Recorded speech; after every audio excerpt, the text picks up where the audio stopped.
অসহনশীলতা, এই যে অসহিষ্ণুতা, এটা আমাদের সমাজে বাড়ছে। বিশেষ করে প্রশ্নে যেটাতে আসছে যে খাতনার অনুষ্ঠানকে কেন্দ্র করে এটা হয়েছে। কেন এটা হয় ভাই? এর দুইটা কারণ আমার কাছে মনে হয়।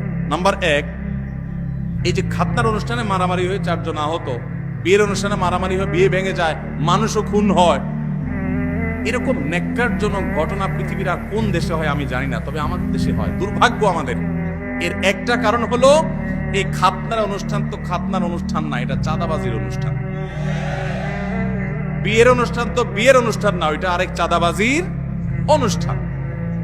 এখন যেই লোকটা 2000 টাকা দামের গিফট নিয়ে আসছে, সে জমা দেওয়ার সময় চিন্তা করছে 2000 টাকা উসুল করতে হবে। এখন খাইতে বসছে, একবার গোস্ত দিয়া এরপর বারবার শুধু ঝোল দিয়া বিদায় দেন, তার তো চান্দি গরম হবেই। সে তো আপনার এখানে ইনভেস্ট করছে, এটা তো ব্যবসা। আপনার যেরকম ধান্দা তারও কি ধান্দা। পৃথিবীর কোন দেশ